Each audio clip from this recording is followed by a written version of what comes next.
Listo. ¿Me veo? Ya. Listo. Bueno, pues muchas gracias a quienes nos acompañan tanto en línea como aquí en el salón. Les damos la bienvenida a esta segunda sesión del seminario de la Cátedra Ignacio Ellacuría, que este año tiene el tema de la libertad de expresión frente a la crisis de derechos humanos en México. Hoy en esta segunda sesión tenemos a, pues, también muy buenos invitados que están en línea de Signalab, que nos van a hablar de la libertad de expresión en el espacio digital. No sé si tuvieron chance de dar un ojo a las lecturas que compartieron los compañeros desde la semana pasada, pero así de todas maneras es más como para contextualizar, pero va a estar bastante interesante. Voy a presentar a nuestros tres ponentes de hoy que van a estarnos compartiendo pues parte de sus investigaciones que han hecho desde el Signalab. Primero tenemos a Luz María Sandoval Zavala, que es licenciada en Ciencias de la Comunicación y maestra en Política e Gestión Pública por el ITESO y becaria de laboratorio desde 2018 al 2021. Además, es experta en el proceso de análisis multicapa.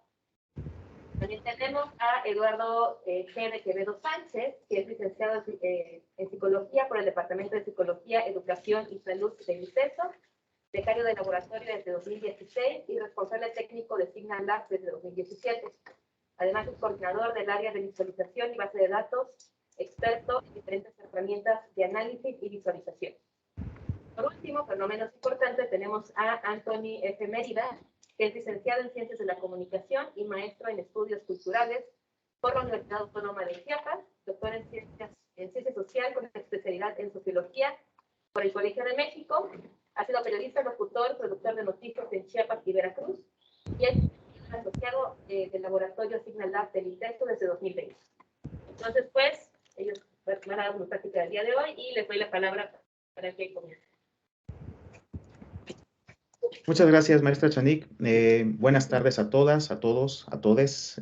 Primero que nada, a nombre del laboratorio queremos agradecer a la Cátedra Ignacio Ellacuría por la invitación a esta sesión, a formar parte del programa de actividades y a permitirnos también compartir parte de la experiencia que hemos ido acumulando justamente en temas de libertad de expresión, que no es el único tema que trabajamos en el laboratorio, pero uno que nos ha ocupado con especial concentración, sobre todo en el último año, y precisamente es algo de lo que venimos a compartir este día.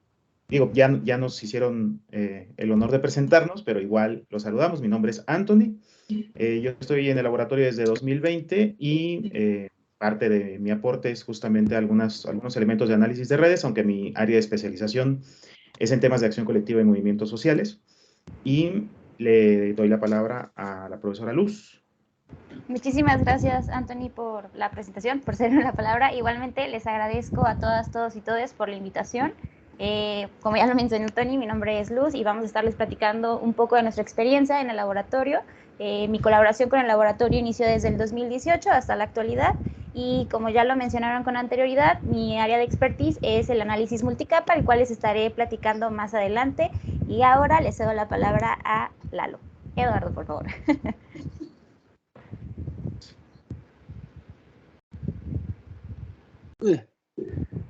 Bueno, muy buenas tardes, mi nombre es Lalo, yo soy responsable técnico del laboratorio desde el 2017, antes de eso el becario, como ya habían mencionado.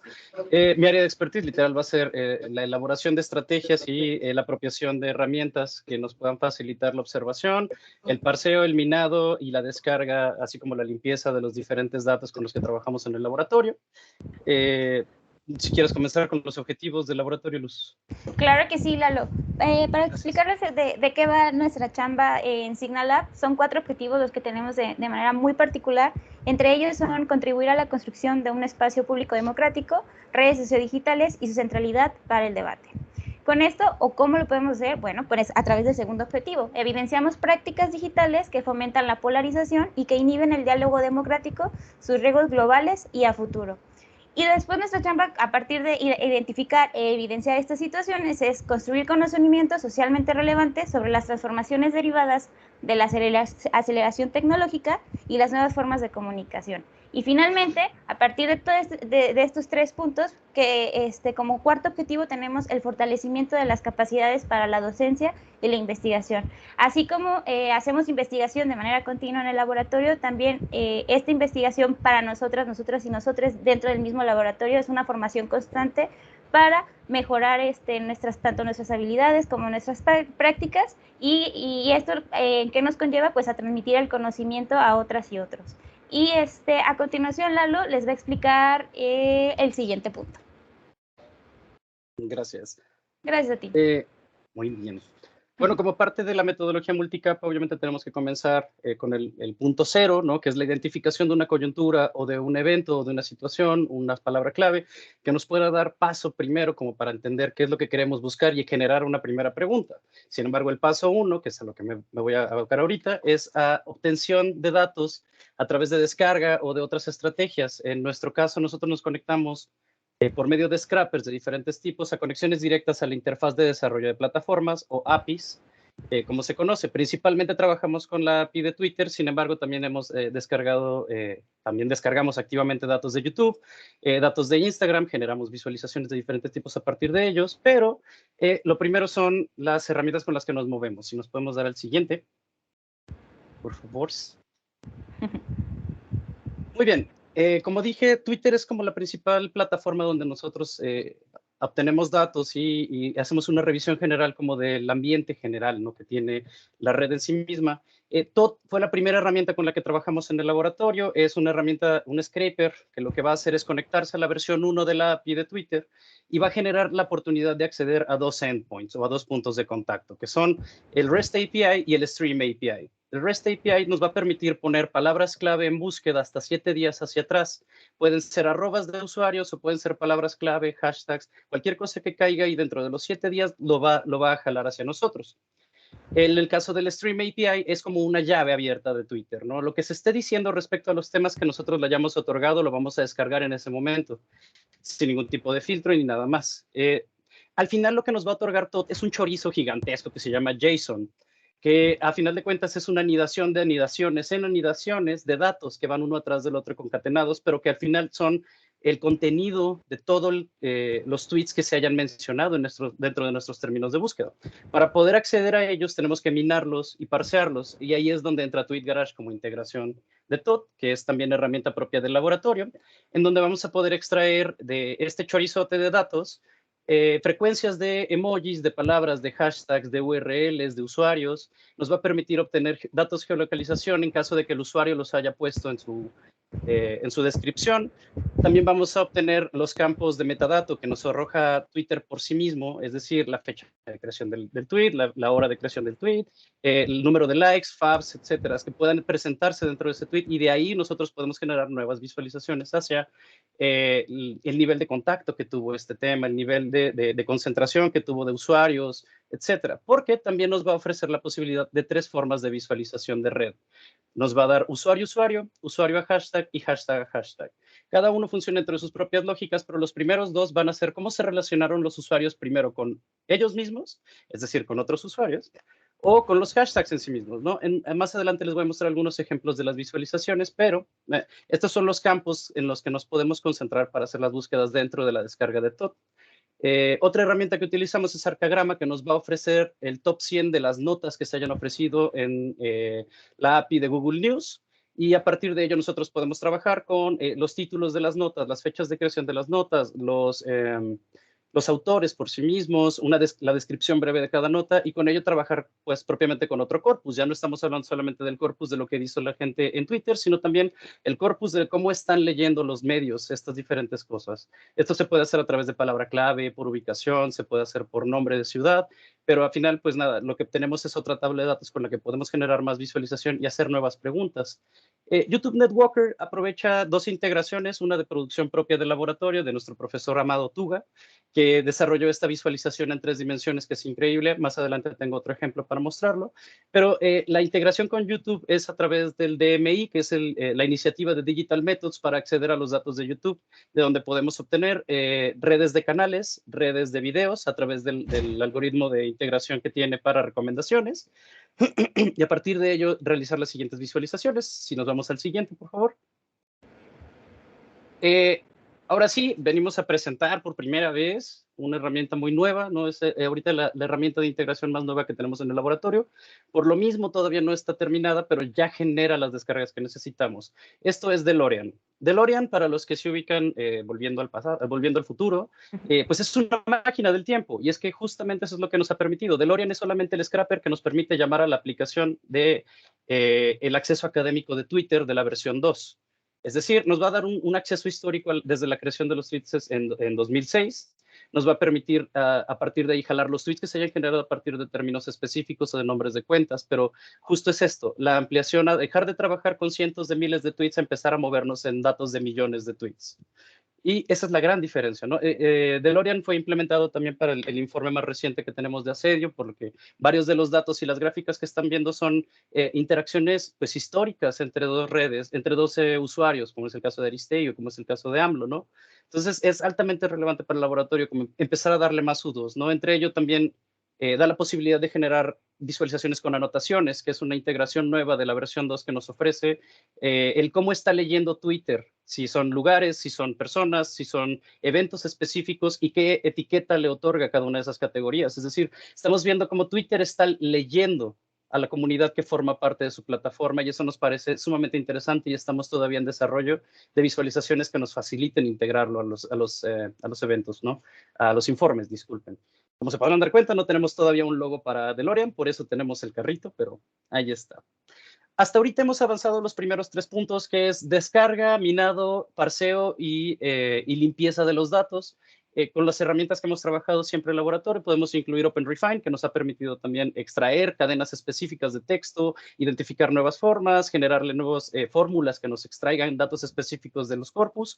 Y una vez que tenemos esto, pues bueno, tenemos la posibilidad de trabajar con la narrativa.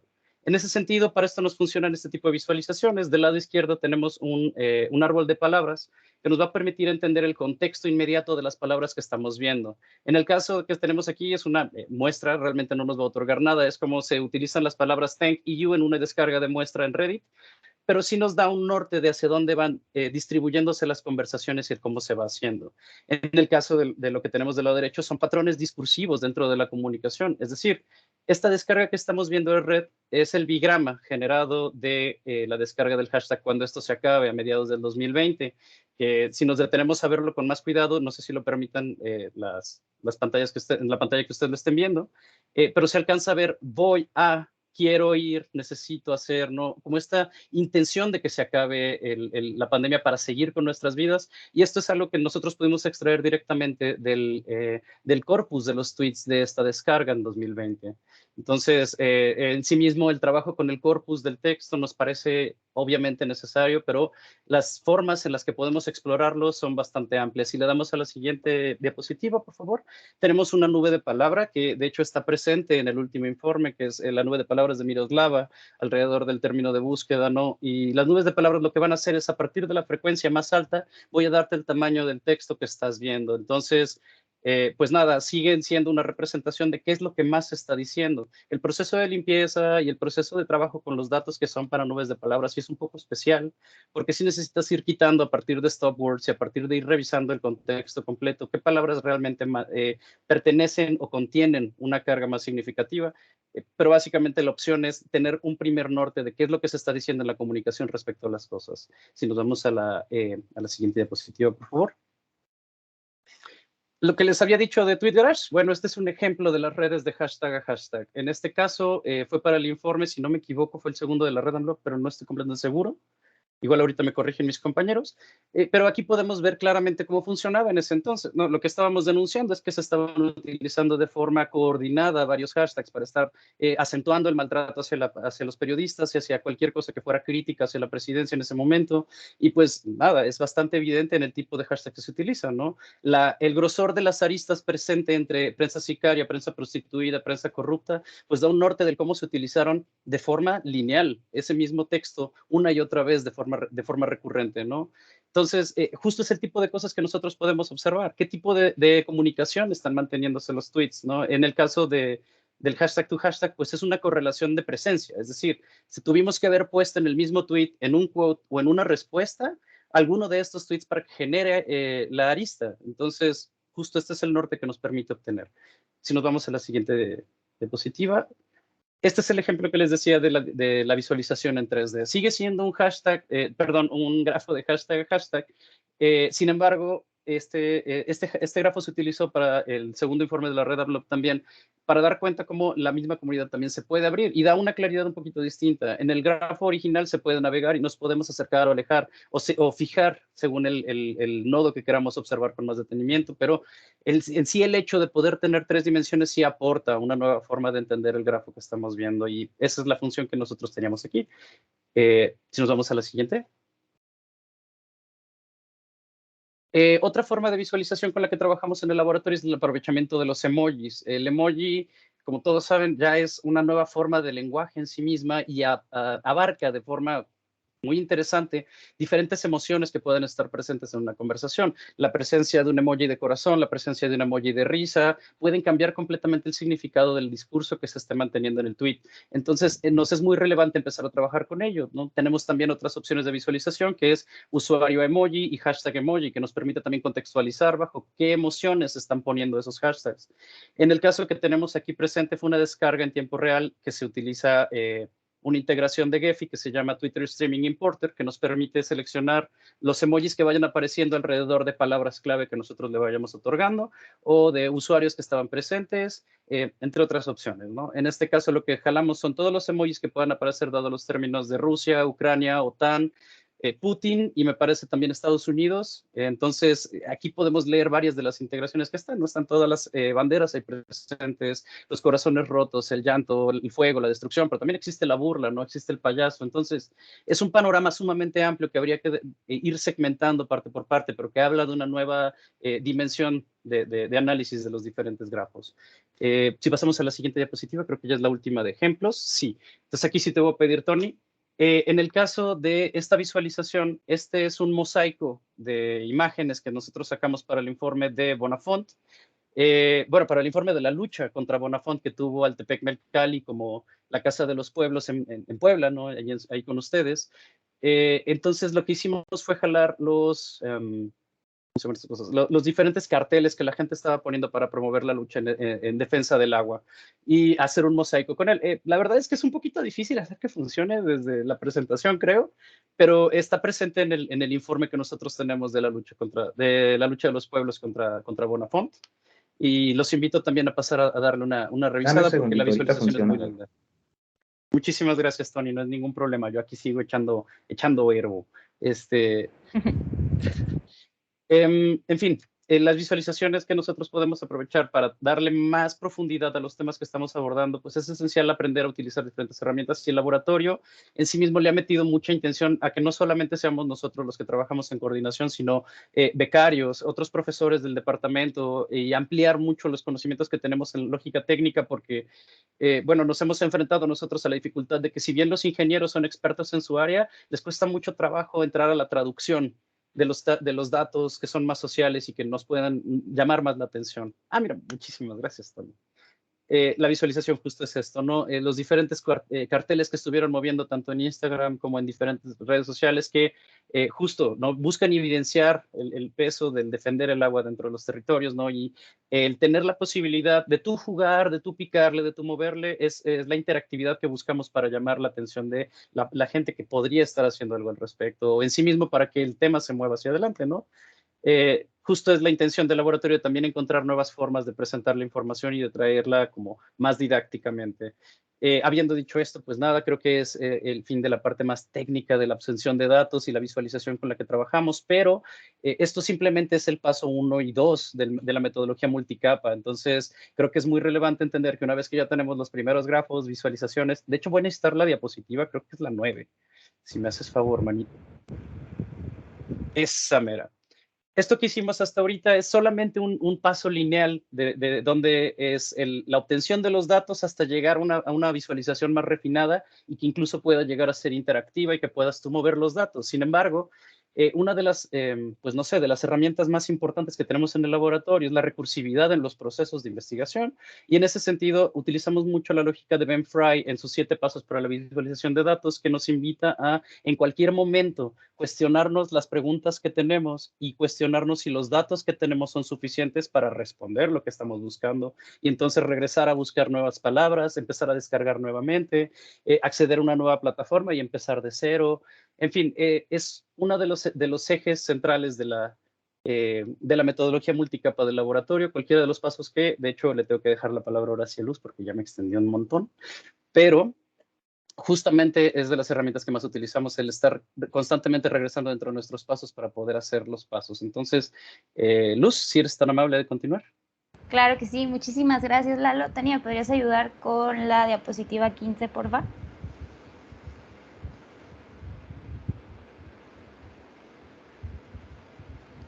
Bueno, antes de pasar a la 15, nos gustaría tomar esta cita que nos parece muy importante en cuanto a términos ya sea de trabajo de laboratorio y diría Lalo como hasta para la vida. Es para entender un sistema complejo debemos primero conocer cómo sus componentes interactúan entre sí.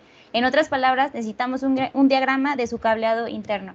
Y con eso nos referimos a lo que ya Lalo nos mencionó, ¿no? Habitualmente nosotros podríamos pensar que, y también lo mencionó de manera muy recurrente, lo de nosotros es una receta de cocina, ¿no? Descargamos datos, los procesamos, los graficamos, los trabajamos de una manera presentable para la audiencia y hasta ahí termina nuestra chamba, ¿no? Pero la realidad es que es otra. A veces podemos solo graficarlo, pero también tenemos que detenernos a si esa información nos está arrojando lo que necesitamos.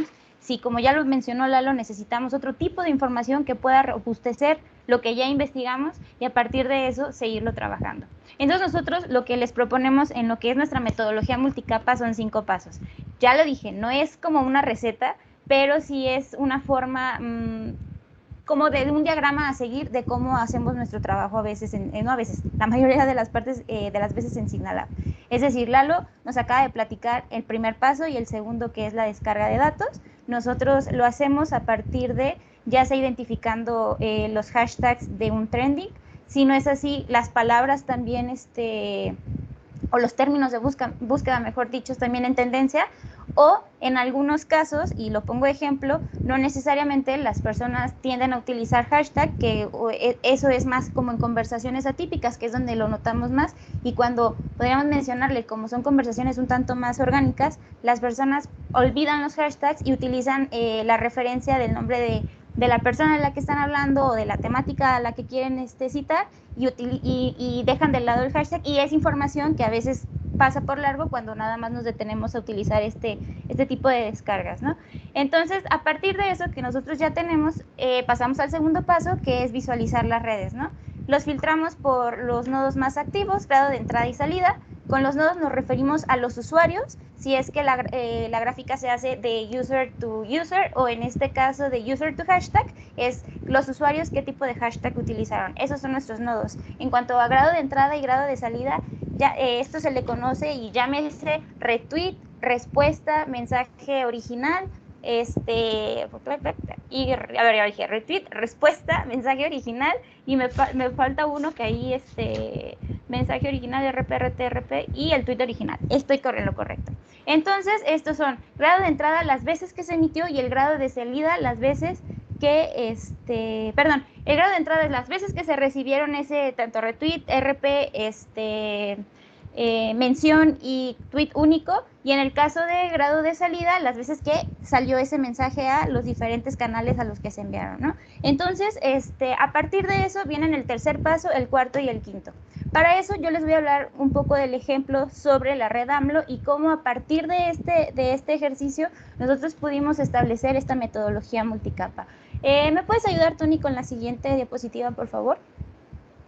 Gracias. En cuanto a la visualización y conversación de sus metadatos, ¿de qué nos sirve? En el caso de para observar tanto la distribución de contenidos, cuentas e interacciones en el tiempo de acuerdo a su fecha y creación. Cuando nosotros trabajamos el caso de la red AMLO, iniciamos con 2 cuentas que nos llamaron la atención respecto a cómo era su comportamiento. Más adelante lo platicaremos, pero a nosotros si hay algo que no nos gusta mencionar es la palabra bot.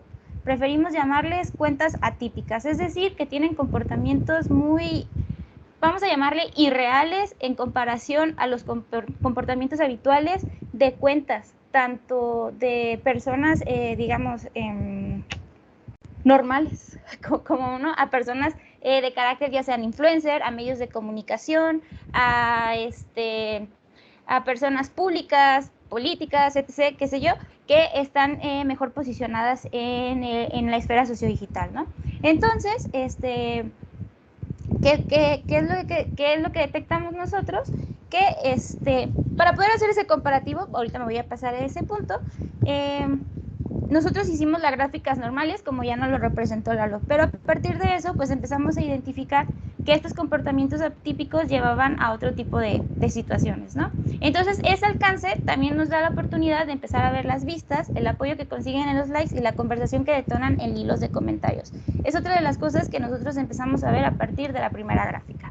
Después ubicamos patrones de publicación, desde su frecuencia en el tiempo, la fuente o la aplicación desde donde se publicaron, y el conteo de palabras y filtrado. Ya Lalo nos mostró un ejemplo de cómo en este sentido llega a la parte final de cómo nosotros mostramos cómo se dio esta situación, y finalmente imágenes o ligas compartidas compartidas y su alcance. Entonces, en esta de la parte de la red AMLOP, descargamos nosotros los términos que fueron la red AMLOP, FAJU y diversos hashtags en torno a medios de comunicación, como ya lo mencionó Lalo diapositivas antes, que era prensa corrupta, prensa prostituida, etc. Después de eso, como ya les mencioné, graficamos y empezamos a observar qué era lo que estaba pasando en ese tipo de relaciones, ¿no? Y entonces, gracias, Tony, nos vamos a lo que es el análisis cualitativo, ¿no? Principalmente lo que nosotros observamos son discursos presentes, actores clave, operaciones de influencia y coordinación y acción colectiva y conectiva.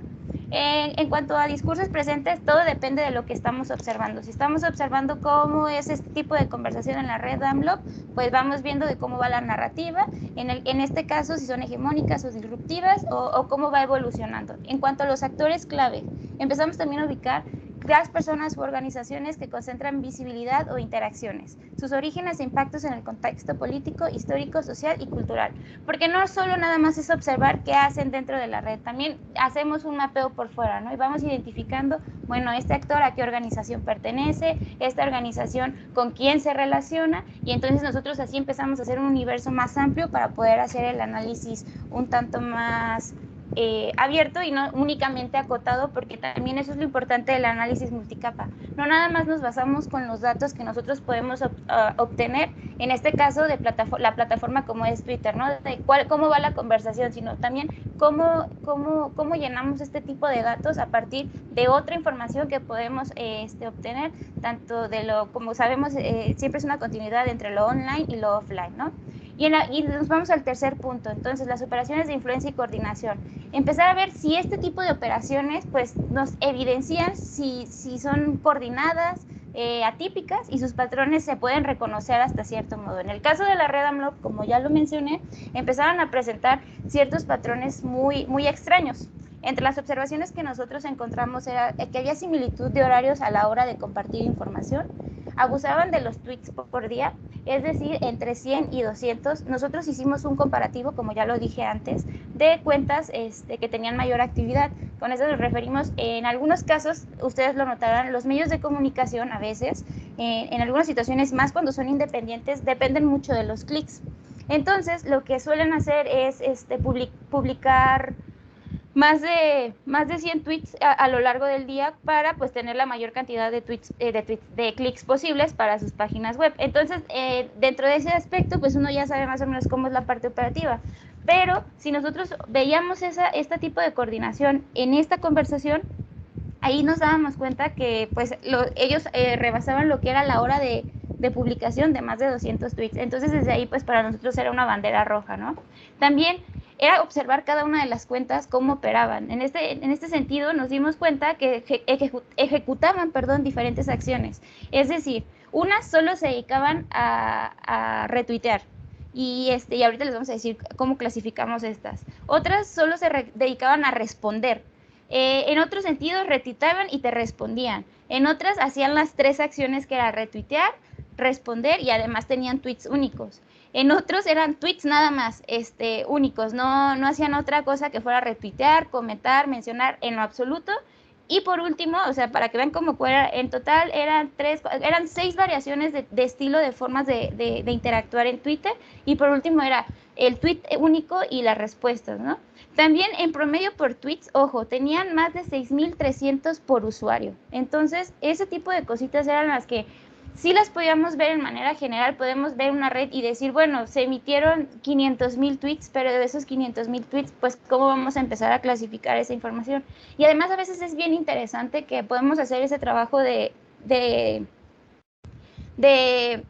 centrarnos en la red y no verlo todo bajo la misma lupa, ¿no? Podemos irlo acotando a cuáles fueron las palabras que más se repitieron en los mensajes únicos, cuáles fueron las palabras que más se repitieron en los RPs, cuáles fueron las que más en los RTs. En este caso ya vimos los ejemplos, ¿no? Que cómo era la notoriedad entre los tweets, los hashtags, perdón, de empresa prostituida y demás, y cuál era la finalidad, ¿no? De que era evidenciar que había un fondo más de operación y una coordinación atípica. Y finalmente la acción colectiva y conectiva, ¿no? Formas emergentes de organización, articulación, creación, subjetivación y acción entre redes y calles. Es un claro ejemplo que después les invito a que consulten de lo que sucedió con el caso de Ingrid Escamilla. Después sé que no es, estamos hablando acá de términos, pero funciona mucho como para ver esta parte de cómo se organizaron las personas para, pues, dejar de lado toda esta situación que estaba pasando en torno a las fotos que estaban circulando y cómo finalmente esta acción colectiva dio la oportunidad de bajar eso por debajo de la alfombra y pasar como a otro tipo de información. Tony, ¿me puedes ayudar con la siguiente diapositiva? Muchísimas gracias.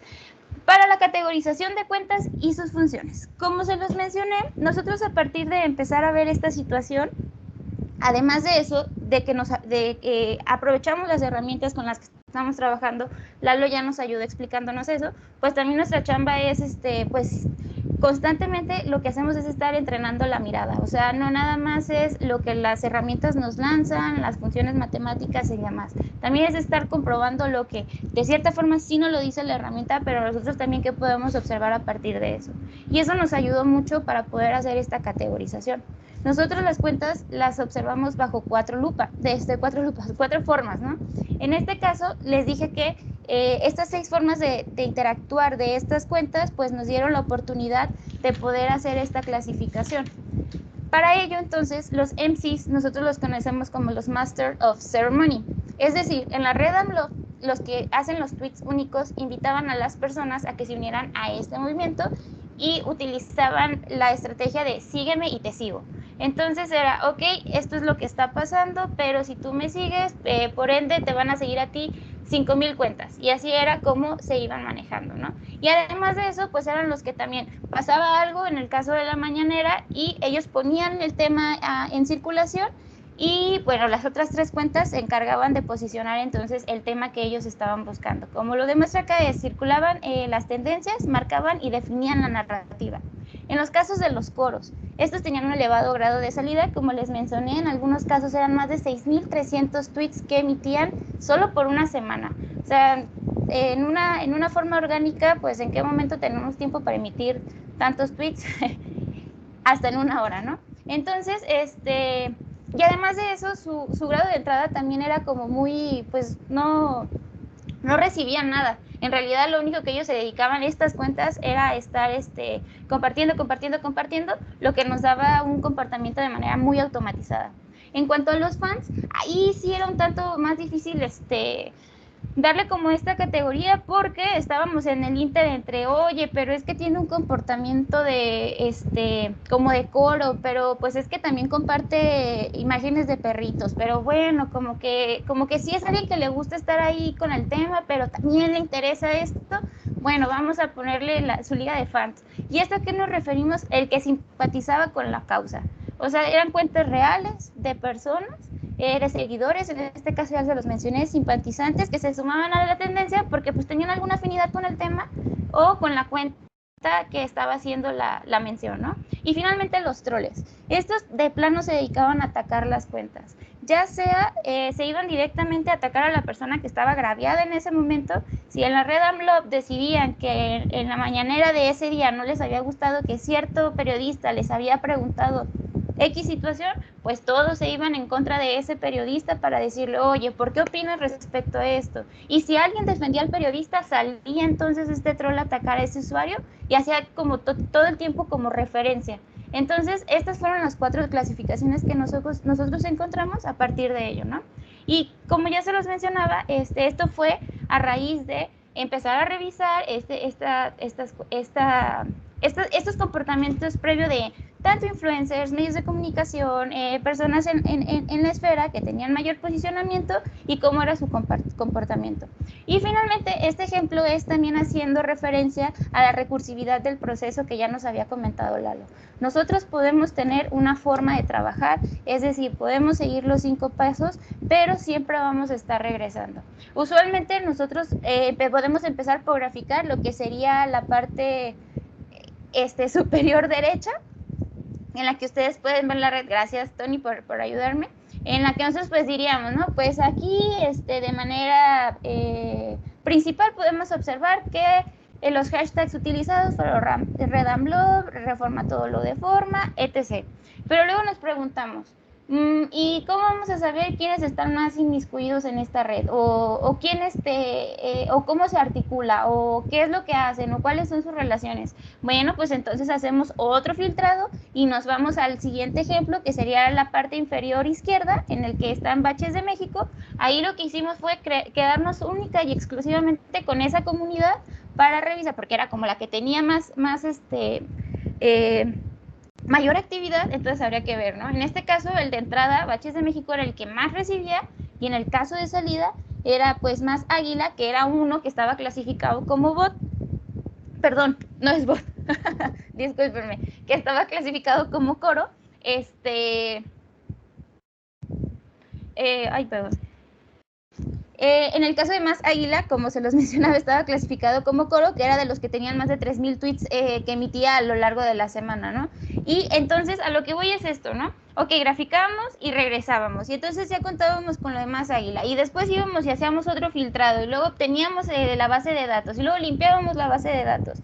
Y luego esa base de datos habría que revisarla un tanto de manera más cualitativa, es decir, íbamos otra vez a revisar todo el perfil de la persona, y luego ¿qué hacíamos? Pues ok, empezábamos a clasificar con información que a veces no nos arrojaban las plataformas y teníamos que hacerlo manualmente, que era empezar a escribir todo lo que tenía que ver con la descripción de la biografía del usuario, y luego a partir de eso, de una plataforma que utilizábamos nosotros que es Botometer, ahí nos ayudaba con otorgarnos la información de la cual yo ya les mencioné, que era como las interacciones que tenían, la cantidad de tweets que emitían a lo largo de la semana, y aparte de la semana, del día y las horas. Y pues también hicimos como diferentes tablas, y el ejemplo está en la parte superior izquierda, en las que ustedes pueden observar el caso de...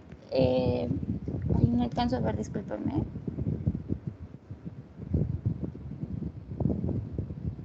Ya lo hice. Comparto el no, tablero. estás bien. Estás bien ahí, nada más es que lo tenía en chiquito.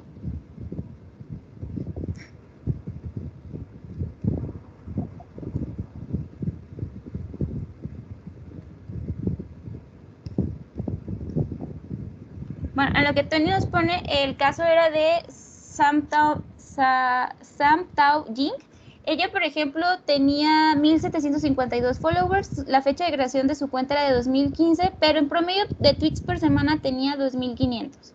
Y como ven, estos los fuimos clasificando, ya se los enseñé como MC, Troll, Fan y Coro. Y a lo largo de esta conversación, la mayor de cuentas que estaban involucradas, pues eran las que tenían, que contaban con todas las características con las que nosotros habíamos clasificado en Coro. Y ya finalmente lo que sería la parte de las nubes de palabras, esto es de las bios de estas cuentas. Entonces, a lo que voy es esto. En nuestra parte multicapa, en lo que fue nuestra conversación, en este caso, en el caso de la red AMLOP, era ir y venir, ¿no? Entonces era, ok, graficamos, pero cada vez íbamos encontrando más cosas.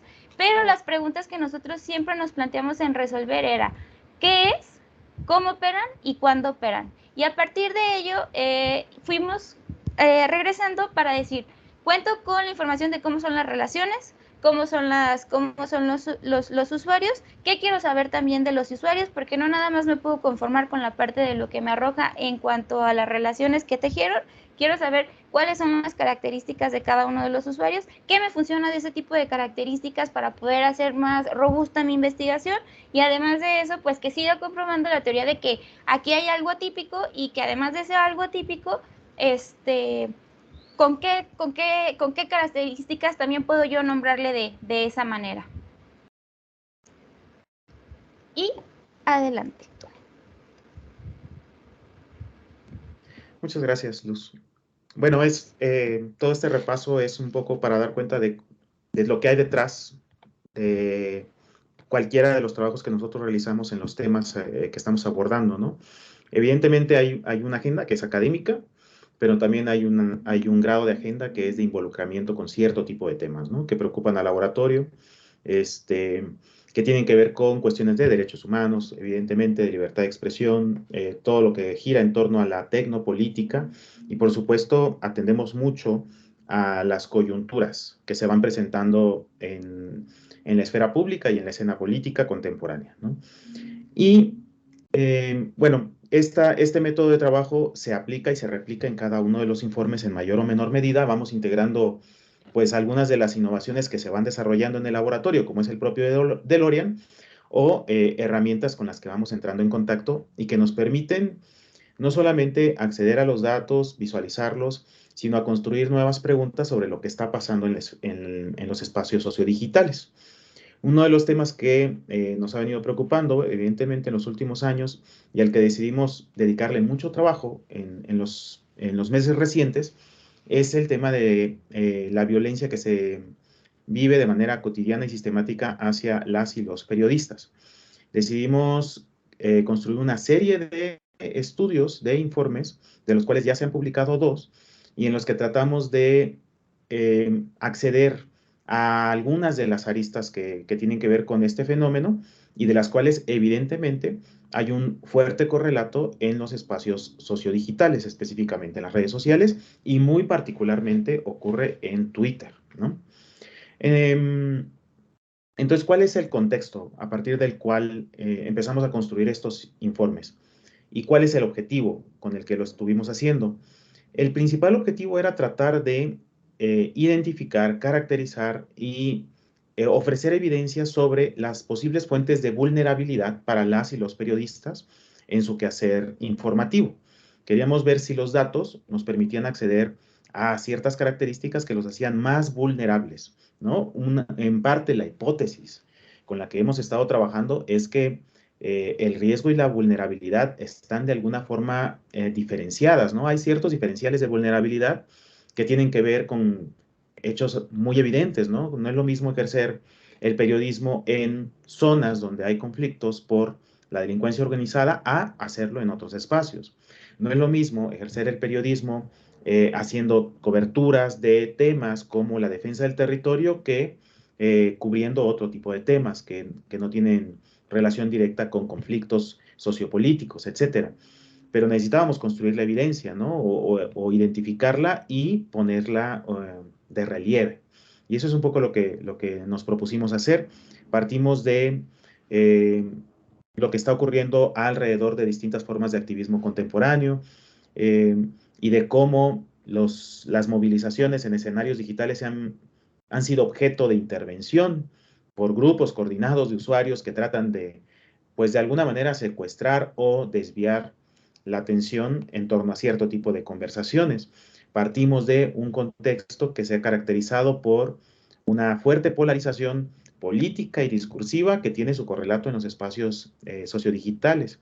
Y por supuesto de una violencia sistémica que está presente por llamarlo de alguna forma, en el territorio analógico, ¿no? En el día a día, en la vida real, si la queremos llamar así, pero que tiene un fuertísimo correlato en el escenario digital, ¿no? En distintas formas de violencia digital que hemos ido tratando también de caracterizar.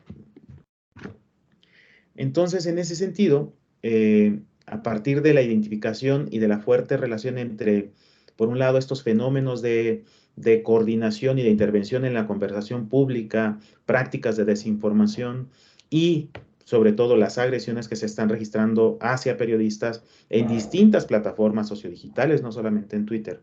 Eso por un lado. Y por el otro lado, pues los ataques directos que están plenamente documentados, tanto físicos, ¿no? Las agresiones físicas a periodistas, las prácticas de censura en los medios de comunicación y, por supuesto, el discurso público de distintos actores políticos que ya sea descalifican o incluso difaman a periodistas, partiendo de estos dos grandes fenómenos y correlacionándolos con una serie de tendencias que seguramente, más bien, que ya Polo Maldonado abordó en gran medida en la conferencia de la semana pasada, ¿no?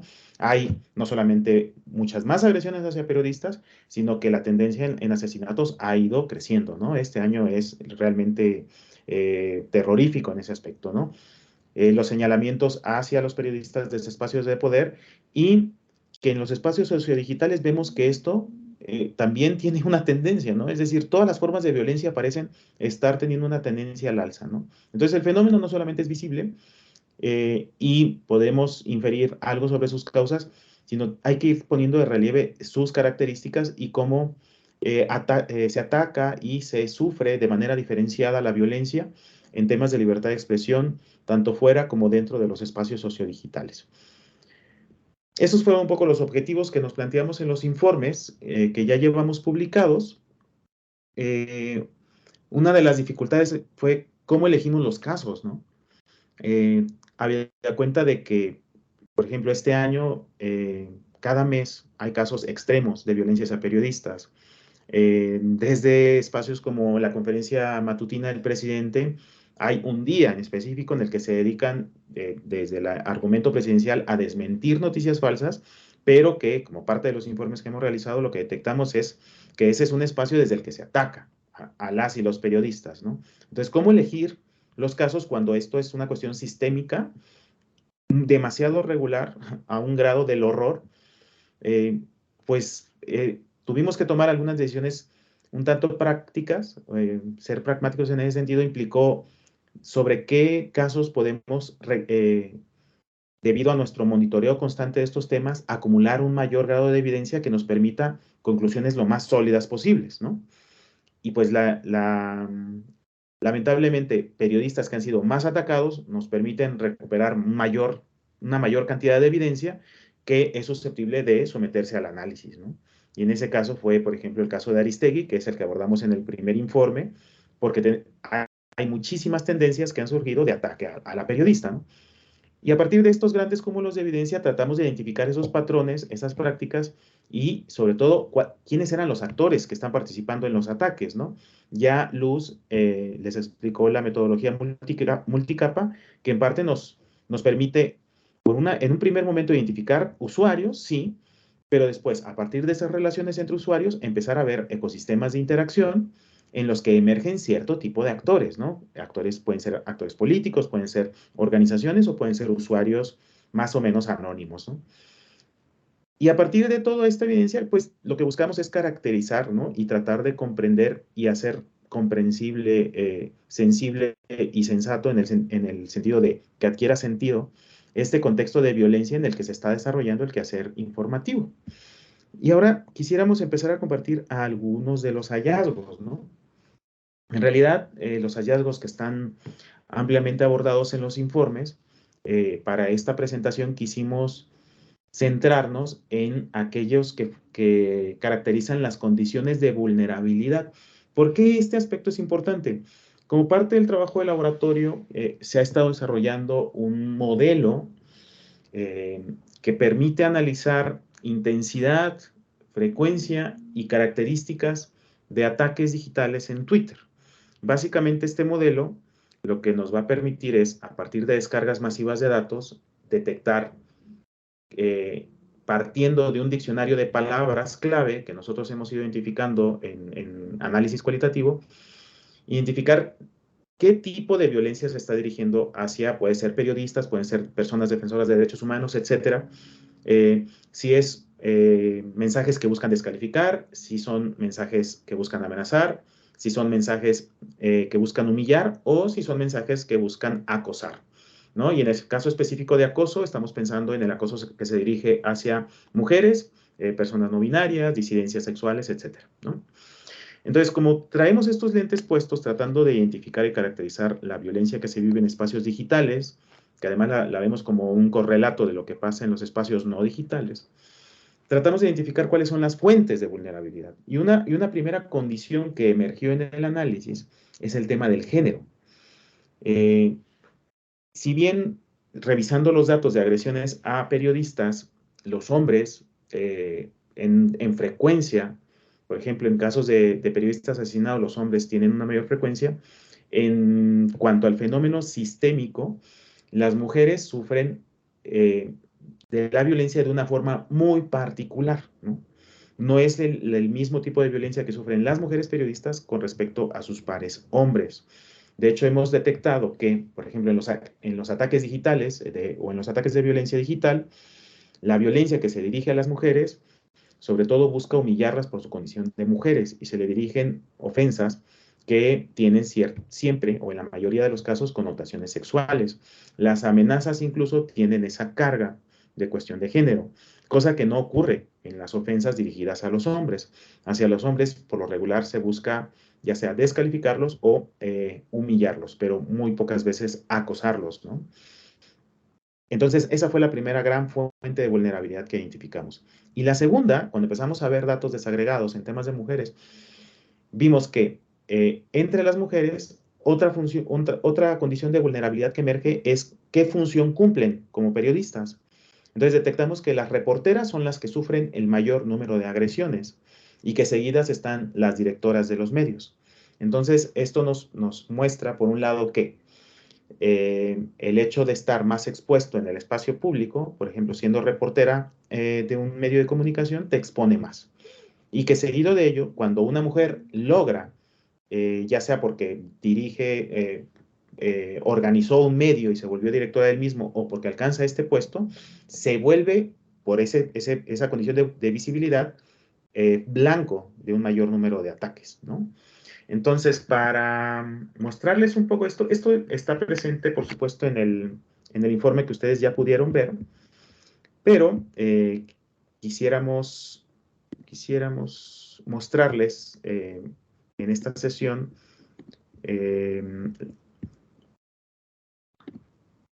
estos datos. Estos datos los obtuvimos, no son datos de redes sociales, eso es algo que ya mis compañeros han delineado, pero no solamente trabajamos con datos de redes sociales, esa es una gran fuente de información, pero en realidad si hay datos abiertos, si hay bases con registros de algún tipo, las exploramos para ver si podemos hacer emerger los patrones mediante su visualización. Y estos son datos de CIMAC, de sus cartografías de la violencia contra periodistas. Ellas tienen unos formularios donde las mujeres que han sido víctimas de alguna agresión pueden registrarla y añadir un montón de información, y hay una tabla que es pública, entonces nosotros copiamos esta tabla, la limpiamos un poco y la visualizamos de esta manera y pudimos detectar algunos patrones, ¿no? ¿Cuáles son las zonas donde hay mayor número de agresiones? Pues por una parte está Veracruz, ¿no? Que es un estado sumamente violento hacia las periodistas, hacia los periodistas en general y las mujeres en particular, pero el Distrito Federal emerge como el lugar en el que se registra el mayor número de agresiones, ¿no? 258 para un periodo que va de 2010 a 2021. Y así hay otros estados, Coahuila, Oaxaca, Guerrero, que tienen una alta incidencia. Y la otra tendencia está de este lado, ¿no? La de empieza a aumentar el número de agresiones conforme pasa el tiempo. Entonces, de 2015 empieza a subir y en los últimos años las cifras son ya superlativas. ¿A qué se puede deber esto? Puede ser en parte a que el instrumento, la cartografía, empezó a funcionar en los últimos años, evidentemente, y empezó a crecer el registro porque se empezó a socializar, ¿no? Pero sea cual sea el motivo de esta tendencia, está presente y nos habla de algo, ¿no? De violencia sistémica hacia mujeres periodistas. Entonces, eso por un lado. Vamos a volver aquí a las diapositivas.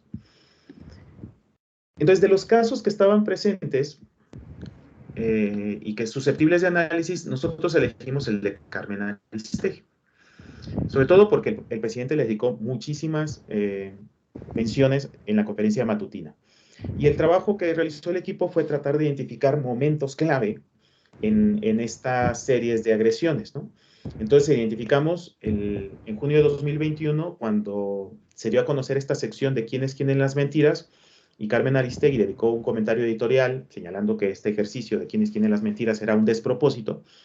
Lo identificamos como un momento clave, ¿no? En noviembre, cuando se emite este reportaje Sembrando Vida y la fábrica de chocolates, de nuevo, ¿no? Como Carmen Aristegui también dedica un momento editorial al tema y además el espacio de su programa informativo al mismo, de nuevo surge una serie de ataques desde la conferencia matutina y, por supuesto, en Twitter.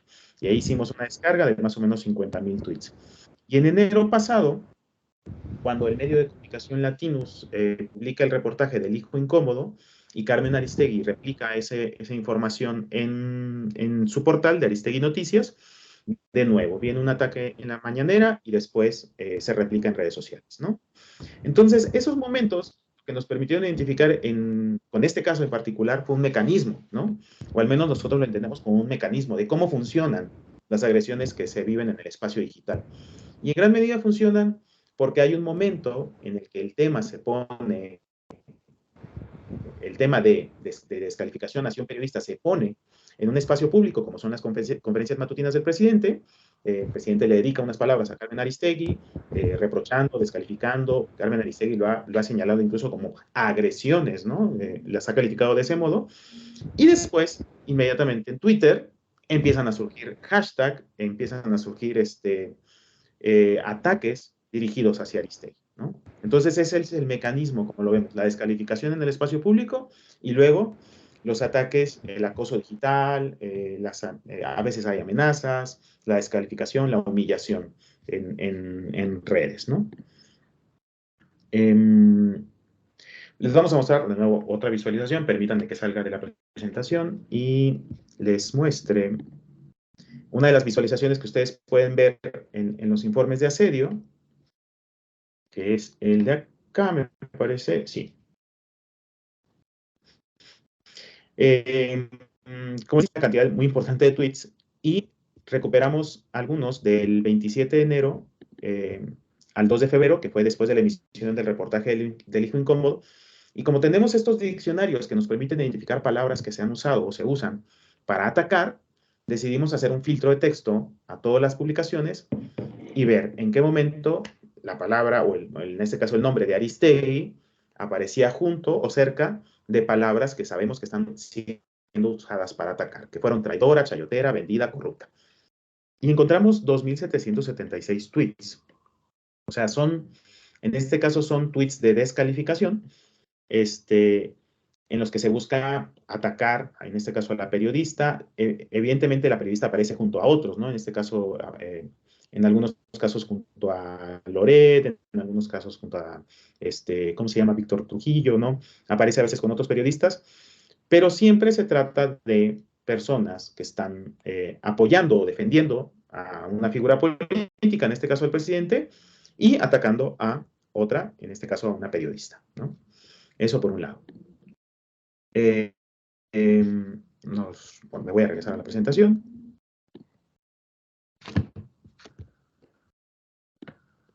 Voy a tener que hacer esto porque es un poco difícil a veces mostrar estas presentaciones interactivas con estos recursos, pero están disponibles en los informes, ¿no? Entonces, una de las grandes conclusiones es, pues, algo que ya sabíamos, porque, por ejemplo, en el caso de las redes de apoyo al presidente, la famosa red AMLOF, de la que les habló Luz, ya tenemos identificado cómo funciona, ¿no? Cómo funcionan estas operaciones de influencia o formas de coordinación de producción de mensajes. Y lo que vemos es ahora el efecto pernicioso en un ambiente en el que se supone debería privilegiar la libertad de expresión, ¿no?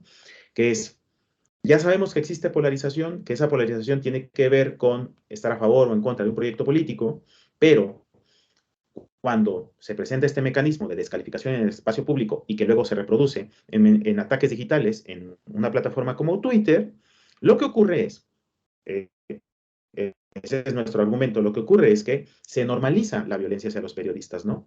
Como hay agresiones desde espacios políticos públicos o espacios de poder, los que son simpatizantes de ese proyecto o de esa posición política creen que es normal decirle a una periodista que miente, ¿no? Sin mostrar evidencia, además, ¿no? Y además, como se normaliza esa forma de violencia, se genera lo que llamamos un ambiente de permisividad, ¿no? Se vuelve válido atacar a la prensa, y eso lo que genera es un aumento en el riesgo y la vulnerabilidad de los periodistas, ¿no? Ya sabemos por los datos que tenemos que la condición de género aumenta la vulnerabilidad. Y el tipo de función, en este caso de mujeres, si son reporteros o directores de un medio, aumenta la vulnerabilidad, ¿no? Pero además, tenemos una condición sistémica, que es que se fomenta la violencia hacia los periodistas, ¿no? Y los periodistas que denuncian algo o que cumplen con una función, se vuelven el blanco de cuando en realidad solo son los mensajeros, ¿no? Eso ya lo sabemos. Se vuelven el blanco de los ataques, ¿no? Esta es una de las conclusiones del primer informe, y lo que señalamos un poco es que las y los periodistas quedan atrapadas, ¿no? En el fuego cruzado. Y decimos que en el fuego cruzado porque evidentemente hay grupos con simpatías políticas que están polarizando la discusión y que evidentemente en medio de ellos quedan los periodistas víctimas de los ataques, ¿no? Lo que decimos es el ambiente de polarización desplaza o tiene el efecto funcional de esta polarización es que desplaza las discusiones que las y los periodistas proponen y en su lugar convierten a los periodistas en el blanco de los ataques y las descalificaciones, ¿no? Cuando en realidad lo que están haciendo es poner de relieve problemas que deberían discutirse, ¿no? En el segundo informe, seguimos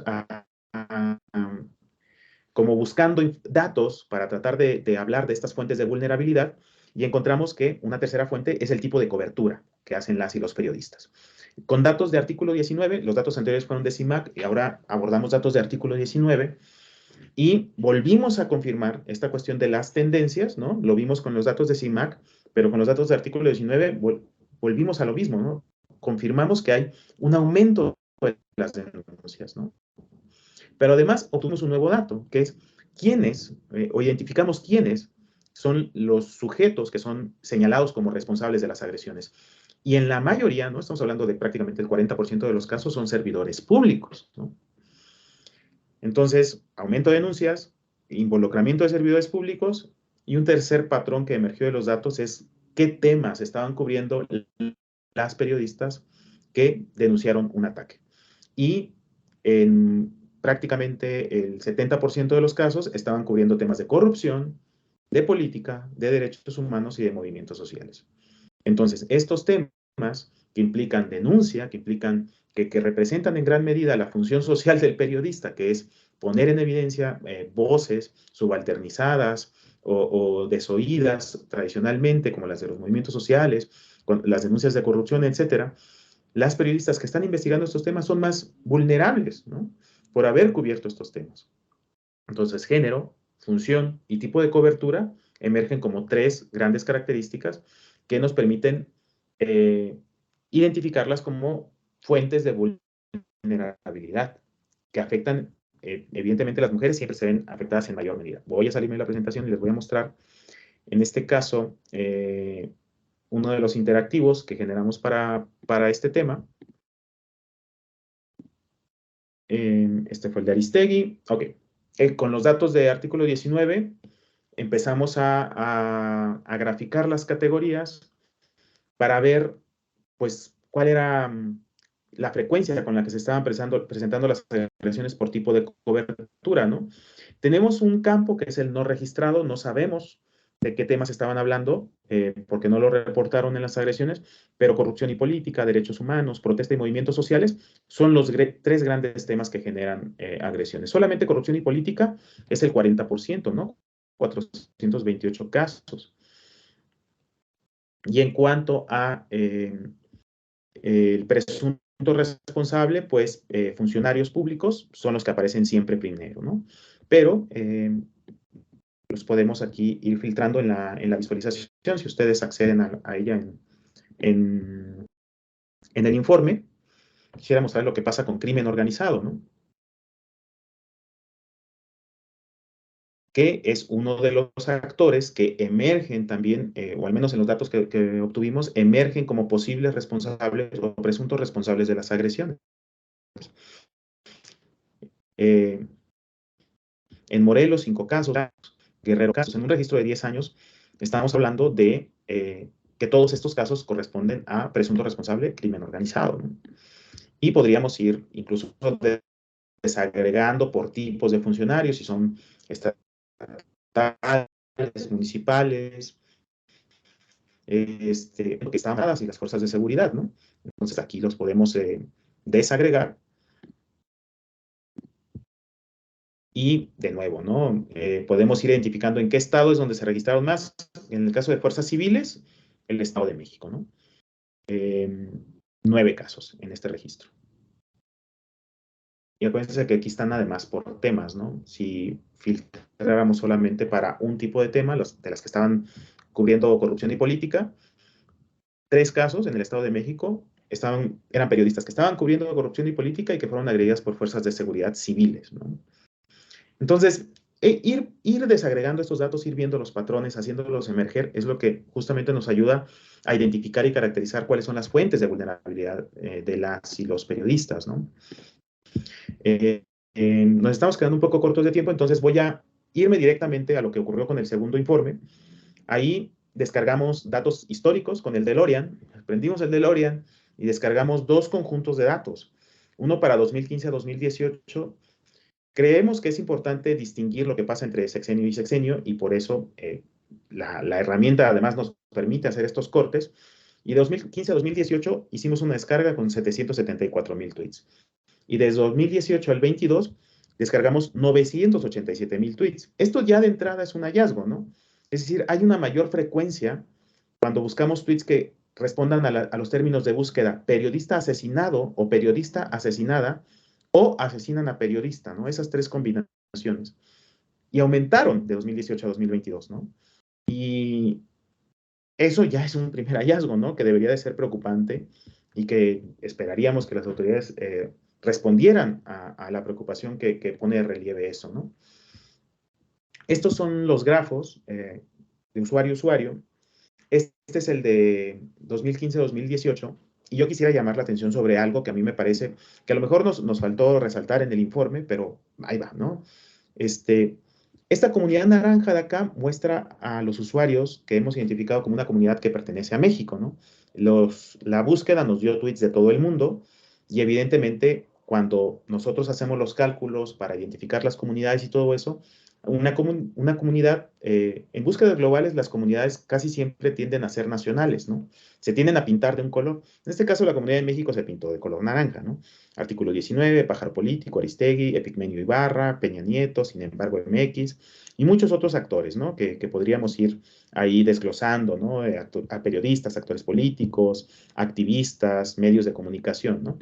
Entonces, esto es 2015-2018, ¿no? Aquí está España, por acá, Colombia, aparecen otros países, ¿no? Podríamos hacer ese análisis. ¿Qué pasa de 2018 a... Este es 2015-2018. ¿Qué pasa de 2018 a 2022? De nuevo, hay comunidades nacionales. Por acá está España y cosas así. Pero la comunidad que representa a México tiene 3 colores. Entonces, tenemos un color acá, donde aparecen algunos personajes conocidos, ¿no?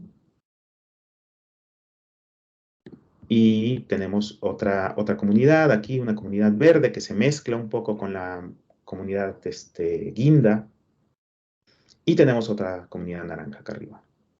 Es decir, ¿qué pasó en los últimos años? Que antes la discusión, cuando se trataba de la violencia hacia los periodistas, parecía tener un grado de cohesión mayor sobre cómo se debía abordar discursivamente, y que en los últimos años parece haber fragmentado los puntos de vista sobre el mismo tema. ¿Qué pasó? Durante este periodo en el que parece ser que la discusión en torno a la violencia máxima, que es el asesinato de periodistas, parece no tener consenso, al menos en esta fotografía del escenario sociodigital. Esa es una pregunta que nosotros todavía tenemos que abordar y discutir, pero que deberíamos estar todos discutiendo de algún modo, ¿no? Voy a volver a la presentación, porque nos faltan algunas diapositivas y las voy a pasar rápido, simplemente para saltar a las conclusiones que ustedes ya conocen porque están en los informes, ¿no? Pero aquí las hemos ido, no es por el cambio de hashtags, es por el programa que utilizamos para hacer la visualización imputa un color de manera automática, ¿no? Pero el cálculo sigue una misma lógica. Gephi hace un cálculo en el que estima la probabilidad de que ciertos nodos pertenezcan a una misma comunidad, ¿cierto? En este caso son usuarios. Estima la probabilidad de que ciertos usuarios pertenezcan a una comunidad, es decir, por comunidad entendamos usuarios que están más relacionados entre sí que con el resto de los usuarios que pertenecen al conjunto de datos. Y en la de 2015-2018, la comunidad que nosotros podemos imputar, que es de usuarios mexicanos, tiene un solo color, es decir, es una sola comunidad.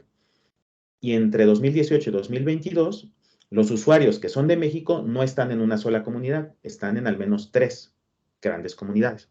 Es lo que yo interpreto como una cuestión de fragmentación, ¿no?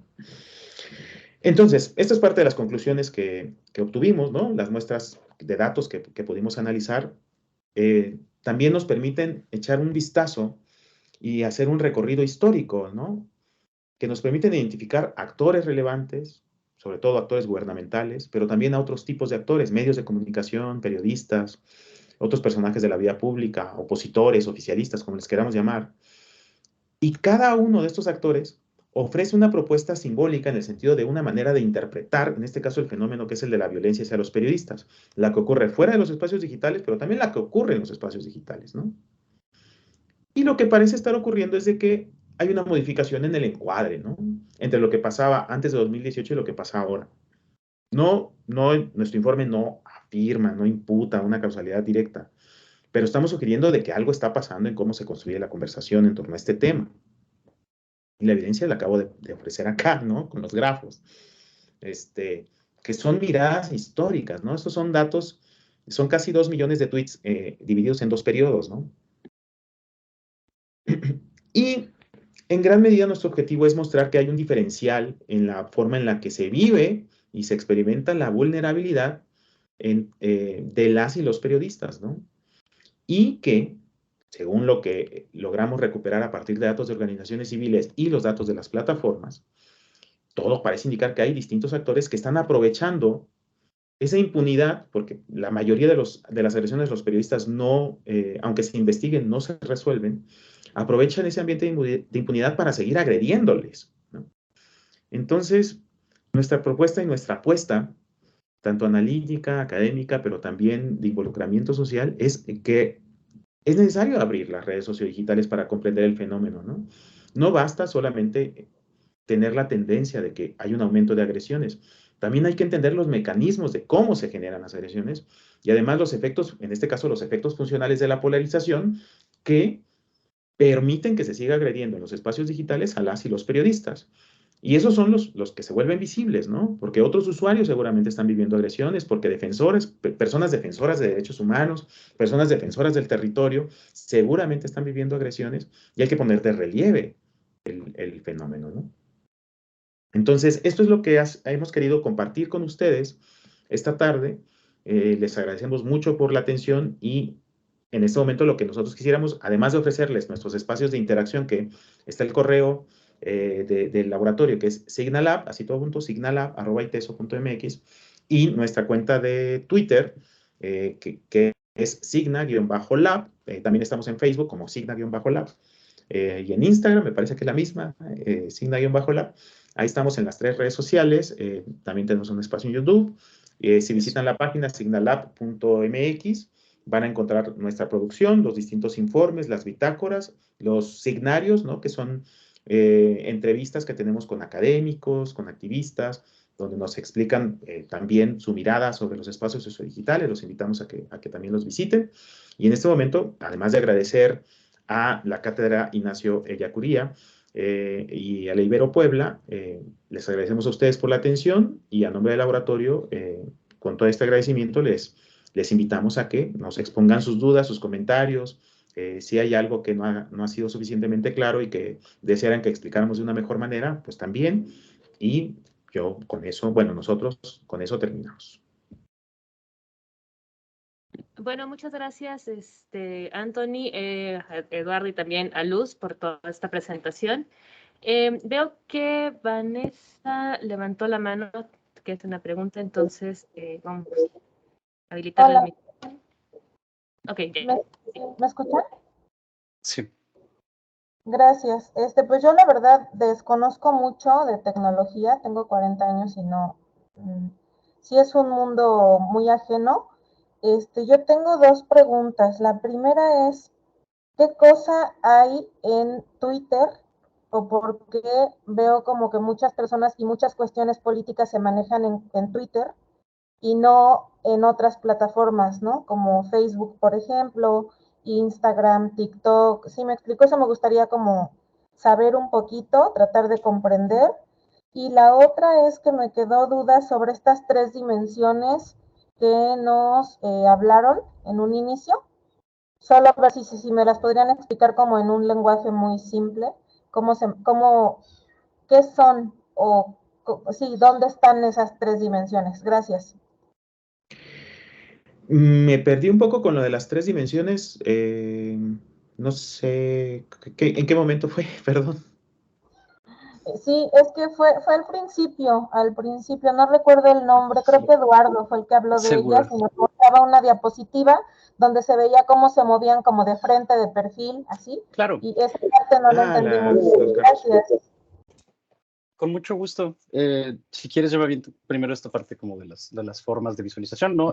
Justo es eso, los datos que nosotros tenemos, como ya dijimos, pues en el caso de Twitter son tweets, pero el tweet trae el corpus del texto y adentro del corpus del texto la gente pone texto, pone hashtags, pone otras menciones, otras personas, digamos como las tres formas esenciales que nos arroja nuestra herramienta, que es la relación entre usuarios, nada más, la relación entre usuarios y hashtags, y por último, la relación que existe entre los hashtags. Sí, son estas tres formas, ¿verdad? ¿Qué me dices,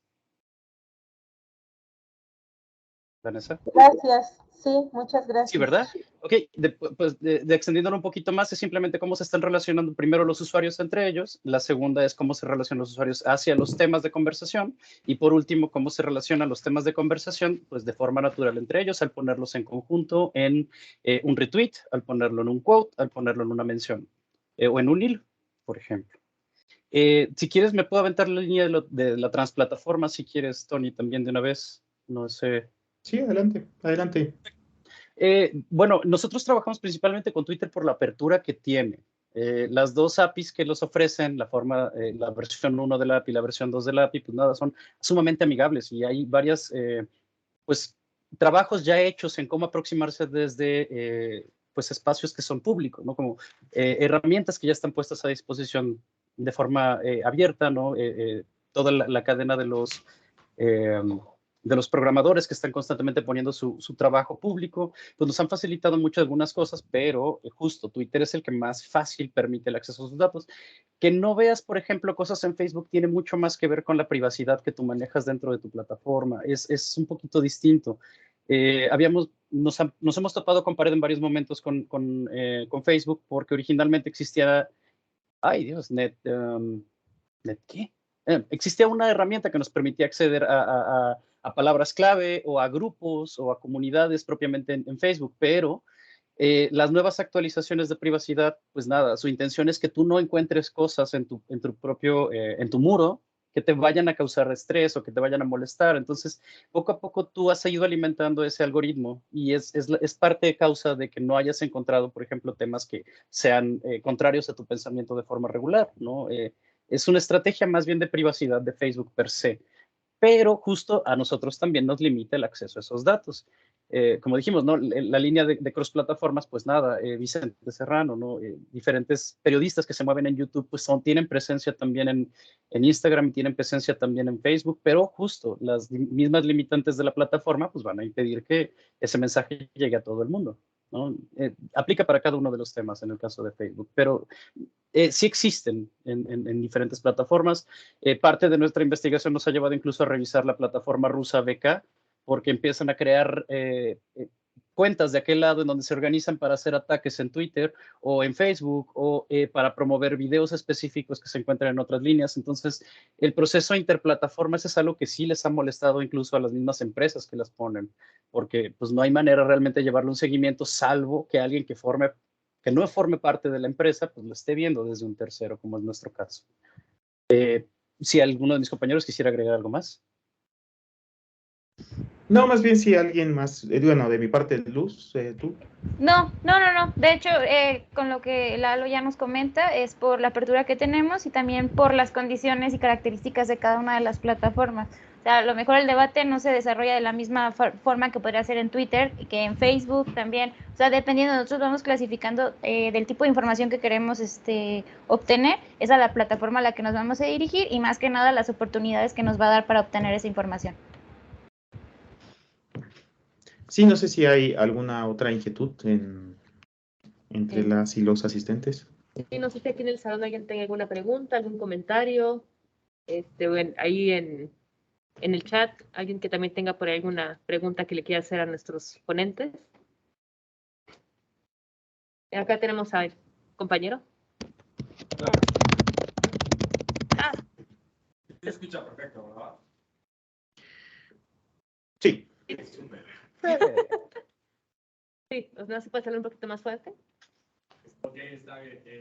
Bueno, la pregunta o inquietud que me surge es, de acuerdo a lo que mencionaban y a estos resultados que van teniendo, obviamente derivado de todos los diagnósticos que nos presentan, ¿en qué medida ustedes esto lo llevan a cabo en acciones que generen de cierta forma esa vinculación con el gobierno? Evidentemente sé que esta es como la parte pues crítica, ¿no? Y que difícilmente se accede a propiamente tal vez un diseño de política pública y o afín, pero ¿en qué medida, tal vez no ustedes propiamente, pero sí con quienes ustedes se vinculan, van llevando a cabo esto? ¿Qué limitaciones se encuentran? Si hay algunas particulares o son como muy generales. O sea, como en ese sentido es que me surge esta inquietud. Ok. Es una pregunta de $1.000.000. No sé cómo se llama el compañero. Gracias por la pregunta. Alexis, gracias. Entiendo tu preocupación. A ver, ¿cómo va? Evidentemente, en el laboratorio nos encantaría que nuestros resultados se tradujeran en alguna acción de política pública, ¿no? Básicamente que se tradujeran mínimo en que las autoridades se hicieran responsables de cómo participan con su discurso de formas de violencia de distinto tipo, ¿no? En este caso, hablando solamente de temas de libertad de expresión, porque evidentemente no es lo único que abordamos en el laboratorio, abordamos temas también, por ejemplo, el movimiento feminista mexicano en Internet, la cuestión de la violencia de género, estamos incluso incursionando en temas de cultura popular, es decir, el laboratorio tiene varias aristas, y en este tema de libertad de expresión,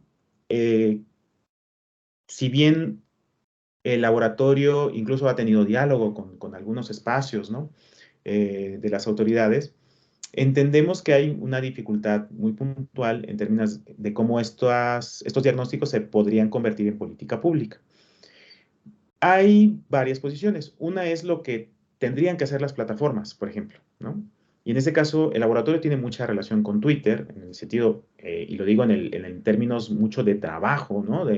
Hemos estado en diálogo, hemos participado en foros, les hemos escuchado y nos han escuchado.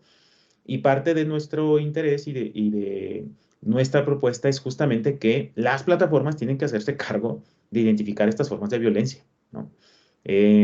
Eso no es evidentemente una cuestión de política pública, pero es una cuestión de política en este caso, de las plataformas en tanto que empresas, que deben de incluir a sus términos y condiciones y deben de incluir a sus tecnologías de identificación de discursos de odio, pues herramientas, mecanismos y pues todo toda la información que nosotros podamos generar para identificar, en este caso, discursos y conductas de odio, ataques digitales o ataques de violencia digital, para no solamente identificarlos y catalogarlos, sino en alguna medida contenerlos, evitarlos, establecer mecanismos de ayuda a los usuarios, ¿no? Como este fenómeno es de alguna manera complejo y es terrible partir para analizar algo, decir, es que es muy complejo. Nosotros lo que queremos justamente es descomplejizarlo, ¿no? Desmontar esa complejidad y decirle a las plataformas, a ver, tenemos diccionarios, hemos identificado estas palabras y hemos identificado estos patrones, por favor hagan algo, ¿no? Y sí ha habido esa posición. Algunas plataformas tienen mucha más apertura, Twitter es una, otras no tanta, Facebook es esa, ¿no? A pesar de que hace incentiva mucha investigación muy limitada en términos de lo que pasa en sus plataformas, sobre todo cuestiones de desinformación, ¿no? Por ejemplo, Facebook está muy interesada en el tema de desinformación, aunque hace muy poco para contenerla, y muchas veces no acepta los resultados de quienes hacen investigación en este tipo de cosas. Son las plataformas las que tendrían que diseñar los mecanismos. Y en términos del fenómeno, creo que estamos todavía un poco lejos, porque además quizá no se han abierto los espacios institucionales adecuados para que, con el apoyo de la academia, de toda la academia que investiga este tipo de temas, las autoridades escuchen y atiendan los distintos diagnósticos que no solamente es Signalab, ¿no? Sino múltiples organismos, múltiples actores académicos y de la sociedad civil están generando y que diagnostican cuál es el problema en términos de libertad de expresión, y se tendrían que abrir los espacios institucionales para analizar esos diagnósticos, para escucharlos y para empezar a preguntar. Las autoridades tendrían que preguntar, ok, ¿qué hay que hacer, no? Aunque los diagnósticos muchas veces ya traen estas propuestas, ¿no? Sobre qué hay que hacer. No sé si entiendo la preocupación de Alexis, pero creo que todavía estamos un poco lejos en que estos diagnósticos se conviertan en política pública porque falta de alguna manera apertura para que este tipo de diagnósticos se escuchen, donde se tendrían que estar escuchando.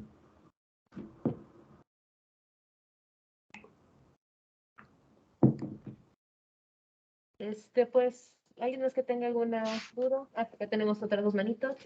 Clau. Primero, agradecer la exposición, lo que nos comparten, y segundo, plantear una pregunta. Alguno de ustedes planteaba que lo que nos presentaba era un correlato de la realidad. Y mi pregunta es si tienen algún cálculo de en qué medida, en qué porción estos datos que ofrecen representan la realidad y a quiénes. Lo digo por lo que ya sabemos del acceso a las redes en términos de generaciones, las sectores rurales, etcétera, etcétera. O sea, ¿en qué medida las tendencias que ustedes observan realmente son tendencias sociológicas? ¿Y cuál es el sesgo?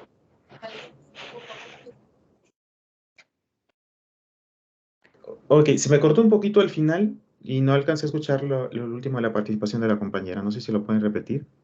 La última frase era, ¿en qué medida la representación, la tendencia digital que ustedes nos plantean refleja una tendencia sociológica? En todo caso, ¿por dónde está el sesgo mayor en cuanto a la subrepresentación de esa realidad? Qué bonita pregunta. Te voy a decir por qué lo digo, y no lo digo cero ironía ni nada. Es que esto es de lo que discutimos en el laboratorio muy seguido, ¿no? O sea, de cómo reducir el sesgo. Ese es el gran reto. Entiendo muy bien, porque está en la tripa de cómo trabajamos en el laboratorio. En el sentido de, sabemos que cuando descargamos una tendencia, estamos descargando, primero que nada, bueno, voy por partes. Twitter, evidentemente, no es la realidad, ¿no? No hay ningún analista serio de redes sociales que vaya a decir que una plataforma representa al universo que desea observarse, ¿no? Es un fragmento, hay que entender esa parte. Cualquier analista serio creo que está de acuerdo con eso. Pero eso no implica que, como tu duda lo plantea, ¿no? Eso no implica que no haya ciertos patrones identificados en redes que no sean una representación, y lo digo en esos términos, muy cercana, pero sociológica, de lo que ocurre con respecto a ciertos fenómenos. Yo soy de la idea de que en temas de acción colectiva, porque además eso es lo que me gusta investigar, en temas de acción colectiva y en estos temas particulares de libertad de expresión, representan a un sector de clase y a un sector muchas veces etario que está sumamente involucrado con esos temas, ¿no? Y hay que ponerse esos lentes para interpretar a veces los datos. Eso por una parte. Hay un sesgo de clase, hay un sesgo de edad, hay un sesgo incluso de capital cultural, me parece, muchas veces, en cómo los usuarios se involucran en este tipo de temas, ¿no?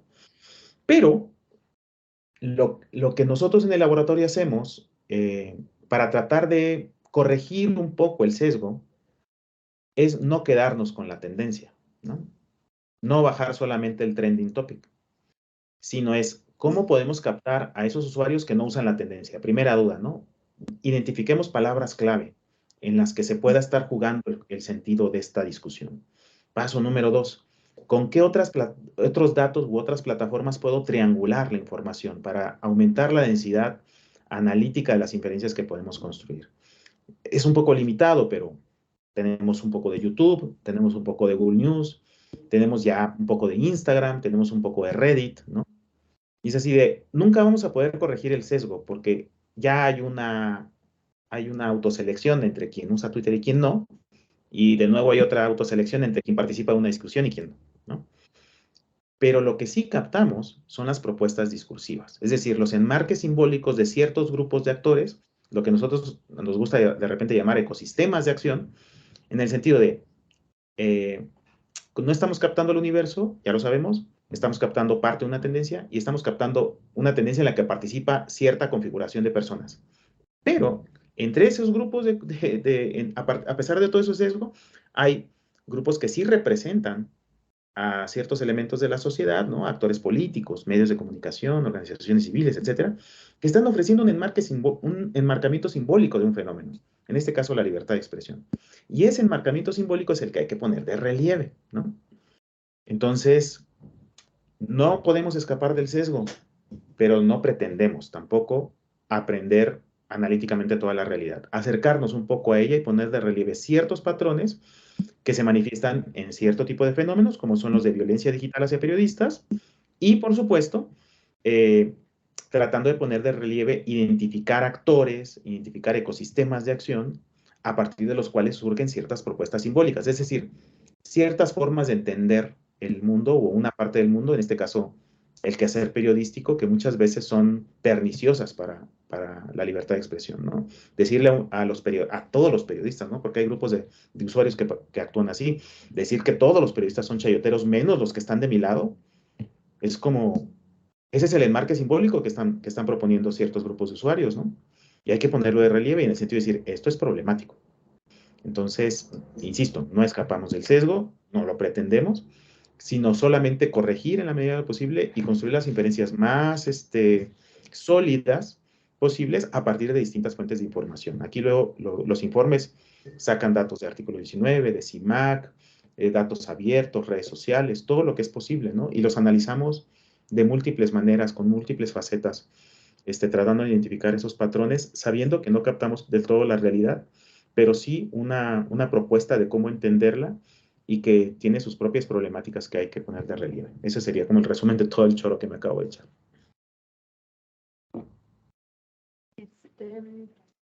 No sé si alguien más de ustedes quiera también aportar a la respuesta de Anthony o cualquier otra pregunta. En el chat creo que van a hacer. ¿El chat? A ver, vamos a ver si en el chat. Sí, tenemos una aquí en el chat.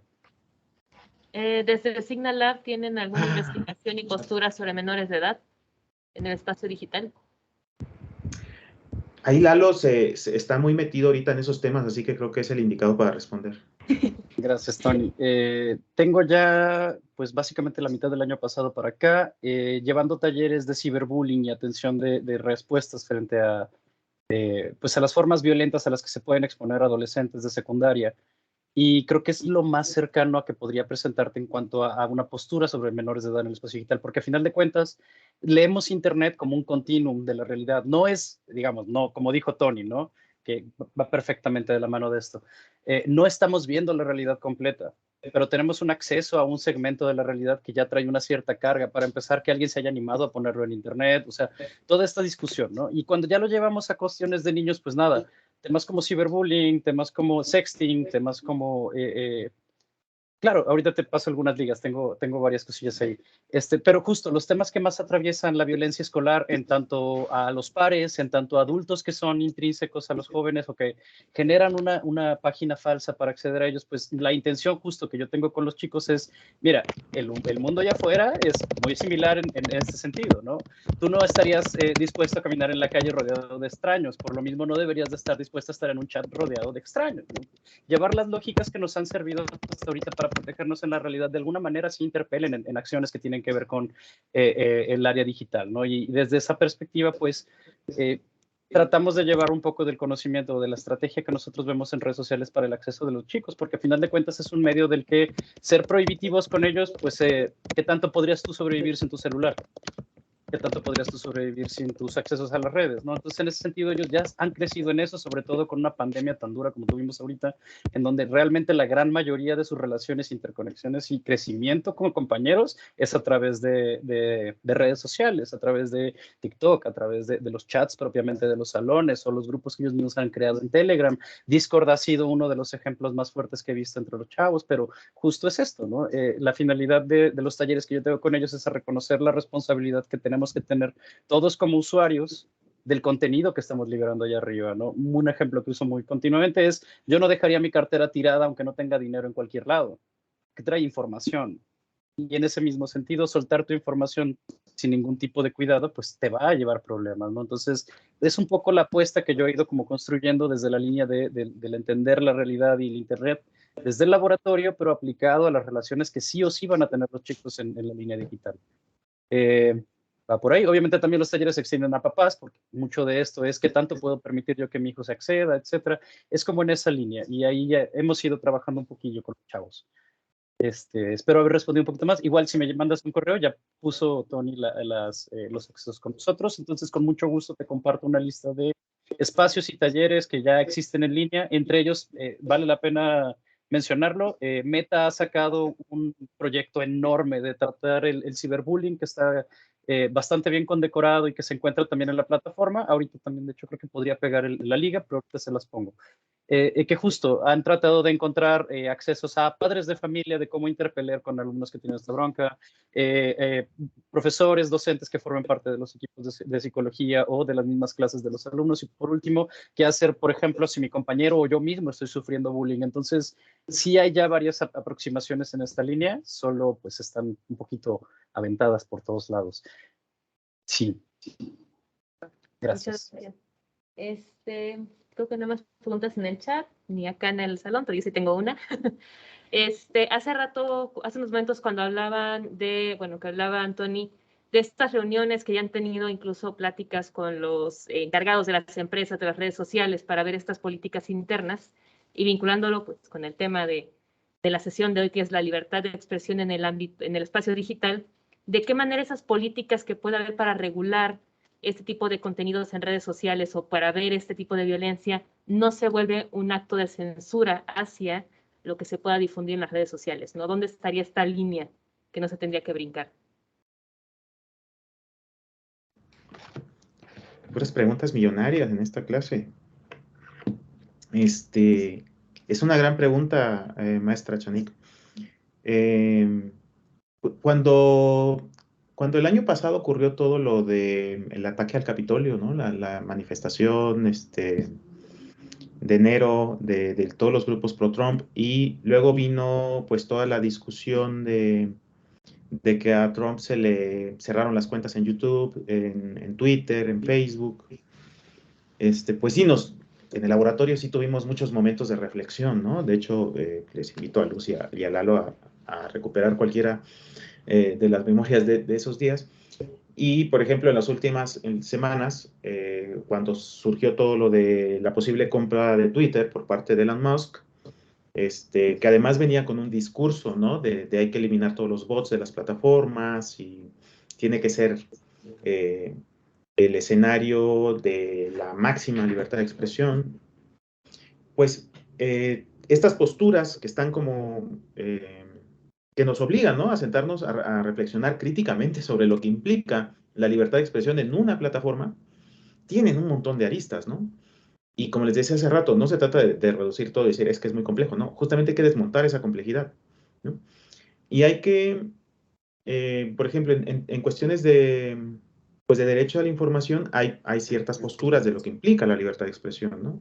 Podríamos recuperar parte de lo que implica en la discusión de derecho internacional la libertad de expresión para ver cómo eso se adecua a estos tiempos de plataformización, ¿no? Hay que también pensar que las propias plataformas son espacios muy distintos a lo que implicaban los medios de comunicación convencionales y que a lo mejor la forma en la que entendemos el derecho a la información y el derecho a la libre expresión tiene que ajustarse y eso no implica aceptar la censura, que bajo ningún punto de vista debería de ser un camino, ¿no?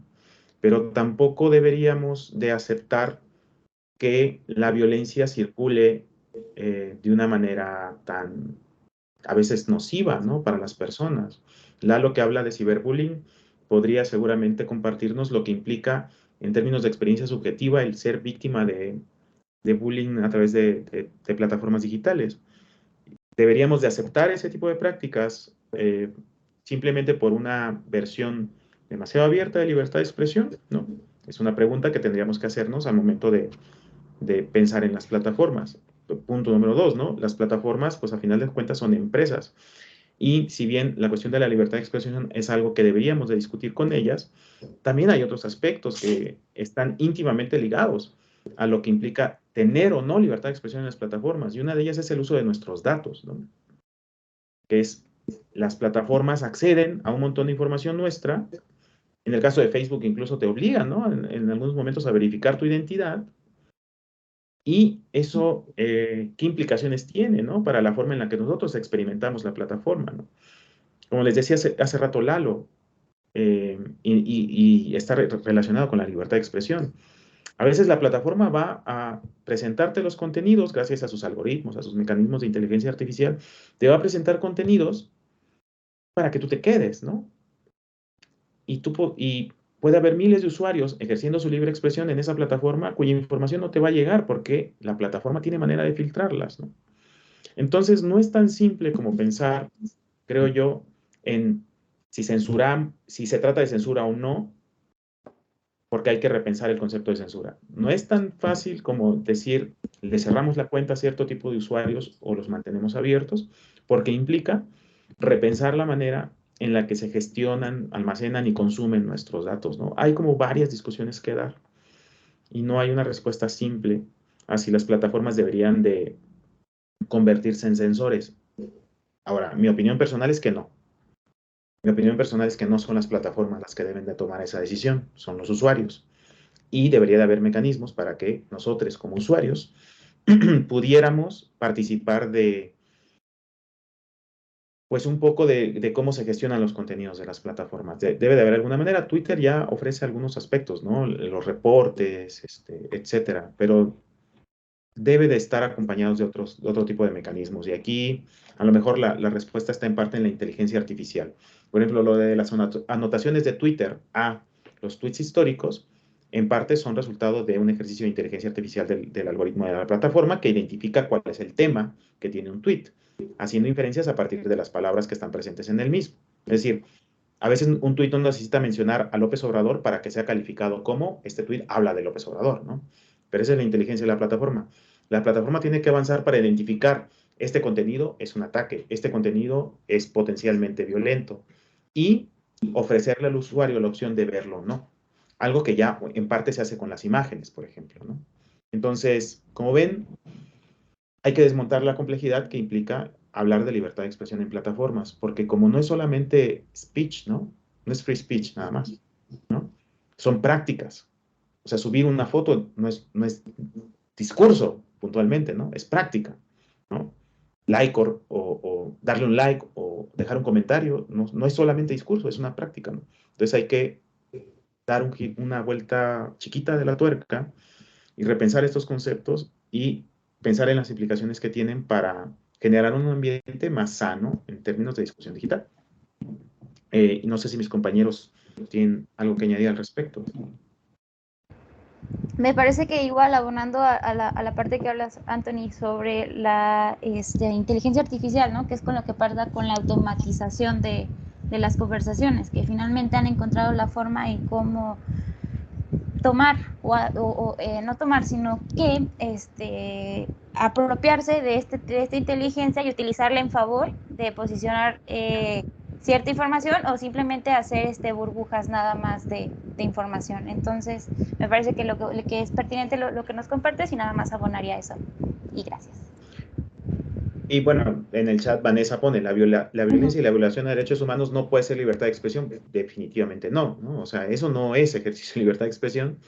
Y justo lo que decía hace rato, ¿no? Las plataformas tendrían que empezar vamos, si la inteligencia artificial es tan potente que puede saber qué vendernos antes de que lo queramos, debería de utilizarse toda esa potencia justamente para generar ambientes más sanos de discusión digital, identificando esas prácticas que son violentas, que pueden llevar a las personas a situaciones graves en términos de salud mental, ¿no? Digo, eso atraviesa las discusiones que tenemos en el laboratorio, pero en gran medida depende de lo que nosotros decidamos hacer con las plataformas y las plataformas en la medida en que se hagan responsables, ¿no? Lalo, creo que también quería comentar algo. Creo que nada más podría agregar que así como cualquier herramienta que utilizamos se puede utilizar de forma súper consciente y para cosas muy buenas. Un martillo te puede ayudar a construir tu casa o le puede romper la cabeza a alguien. Internet, redes sociales y toda forma de comunicación que nos conecte y nos acerque tiene que funcionar en esa misma lógica. Seamos responsables de lo que decimos y hacemos, ¿no? Pero eso es asumiendo que toda la gente que participa o todas las cuentas que participan son personas, ¿no? Ahí es donde creo que también podríamos aprovechar las inteligencias artificiales en tanto a reducir cuentas que no tengan conciencia humana. Así, no sé. Es un pienso realmente, no creo poder estar hablando por todo el laboratorio, pero sí ciertamente es un tema muy serio, ¿no? Desde la psicología, pues nada, se tendría que apostar en que somos capaces de entender que no quisiéramos recibir daño que no estaríamos dispuestos a recibir, punto, ¿no? Entonces no lo haríamos nosotros tampoco. Me quedo justo con la frase, ¿no? La violencia y la violación de derechos humanos no es libertad de expresión, es abuso y es violencia, punto. Perfecto. Pues ya se nos acabó el tiempo, creo que nos podremos seguir de largo hablando de estos temas otras veces, pero por desgracia nos corren ahorita a las 5 del salón. Entonces ya nada más para cerrar y agradecerles, les voy a dar lectura a uno de los reconocimientos que les vamos a hacer llegar vía digital para ustedes. En nombre de la Cátedra Ignacio Ellacuría SJ de Análisis de la Realidad Política y Social y el Observatorio con los Ojos Abiertos por el Derecho a la Verdad de la Universidad Iberoamericana Puebla, otorgan el presente reconocimiento a Eduardo G. de Quevedo Sánchez, a Anthony Flores Mérida y a Luz María Sandoval por su valiosa participación como facilitador de la sesión 2, Libertad de Expresión en el Espacio Digital, realizada en el marco de las actividades del seminario de la Cátedra Ignacio Ellacuría, Libertad de Expresión frente a la crisis de derechos humanos en México, que se llevó a cabo el 27 de mayo de 2022. Entonces, les haremos llegar estos reconocimientos digitales, no se pudo presenciales, para agradecerles por su participación y esperemos que podamos seguir platicando sobre estos temas en otros espacios con ustedes. Muchísimas gracias.